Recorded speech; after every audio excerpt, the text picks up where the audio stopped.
ये आकाशवाणी है। अब आप अलका सिंह से समाचार सुनिए।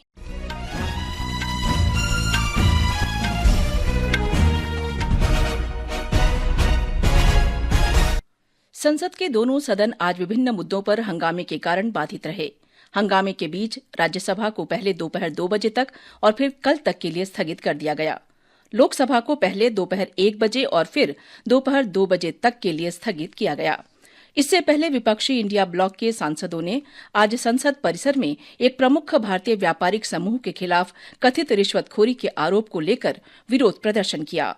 वे इस मामले की संयुक्त संसदीय समिति से जांच कराने की मांग कर रहे थे। अन्य विपक्षी दल भी विरोध प्रदर्शन में शामिल हुए। केंद्रीय सड़क परिवहन और राजमार्ग मंत्री नितिन गडकरी ने आज लोकसभा में कहा कि दुर्घटना पीड़ितों के लिए कैशलेस इलाज योजना जल्द ही पूरे देश में शुरू की जाएगी। लोकसभा में एक प्रश्न के लिखित उत्तर में उन्होंने ये बात कही।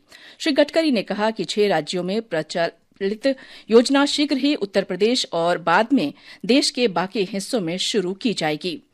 राजमार्गों पर दुर्घटना की बढ़ती संख्या पर चिंता व्यक्त करते हुए श्री गडकरी ने सदस्यों से ऐसी सड़क दुर्घटनाओं के कारणों का पता लगाने के लिए हर जिले में दुर्घटना निवारण समितियां गठित करने का अनुरोध किया। उन्होंने बताया कि सड़क दुर्घटना के 30% पीड़ितों की मौत शुरुआती उपचार में देरी के कारण होती है।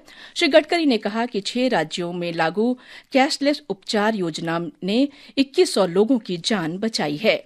केंद्रीय संस्कृति और पर्यटन मंत्री गजेंद्र सिंह शेखावत ने कहा कि देश में घरेलू पर्यटकों की संख्या 2014 में 120 करोड़ के मुकाबले वर्ष 2023 में बढ़कर 250 करोड़ हो गई है। उन्होंने कहा कि देश में घरेलू पर्यटकों की संख्या वर्ष 2023 में 95% से अधिक बढ़कर 250 करोड़ पहुंच गई है।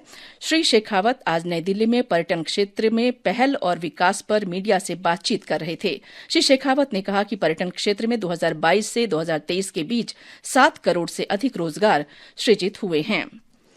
छत्तीसगढ़ में आज सुरक्षा बलों के साथ हुई मुठभेड़ में 7 नक्सली मारे गए। क्षेत्र में माओवादियों की मौजूदगी की खुफिया जानकारी मिलने के बाद सीआरपीएफ, स्पेशल टास्क फोर्स और डिस्ट्रिक्ट रिजर्व गार्ड डीआरजी की एक संयुक्त टीम नारायणपुर जिले के दक्षिण अबूझमाड़ इलाके में तलाशी अभियान पर थी। उसके बाद सर्च ऑपरेशन के दौरान आज सुबह यह मुठभेड़ शुरू हुई, जिसमें 7 नक्सली मारे गए। सुरक्षा बलों ने मारे गए माओवादियों के शव बरामद कर लिए गए हैं। इलाके में गोलीबारी और तलाशी अभियान अब भी जारी है।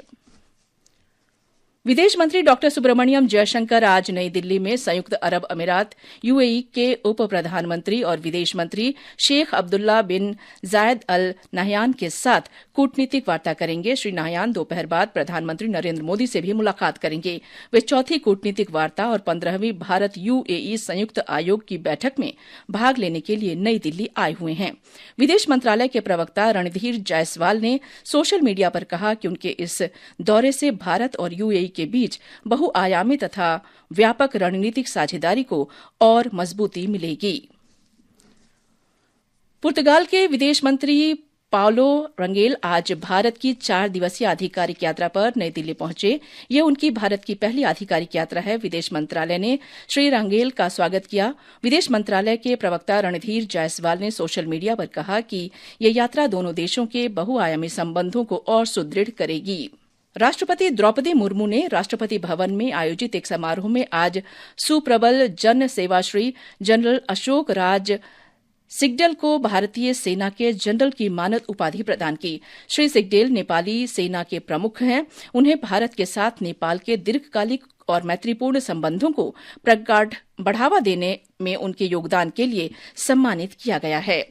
विश्व आयुर्वेद कांग्रेस और आरोग्य एक्सपो 2024 आज उत्तराखंड के देहरादून में शुरू हुआ। मुख्यमंत्री पुष्कर सिंह धामी ने परेड ग्राउंड में कार्यक्रम का उद्घाटन किया। उन्होंने इस अवसर पर आयुर्वेद के क्षेत्र में सहयोग को बढ़ावा देने में कार्यक्रम की भूमिका पर प्रकाश डाला। श्री धामी ने कहा कि यह कार्यक्रम आयुर्वेद में अनुसंधान, विकास और नई खोजों को आगे बढ़ाने के लिए एक महत्वपूर्ण मंच प्रदान करेगा। इसके साथ ही ये समाचार बुलेटिन समाप्त हुआ।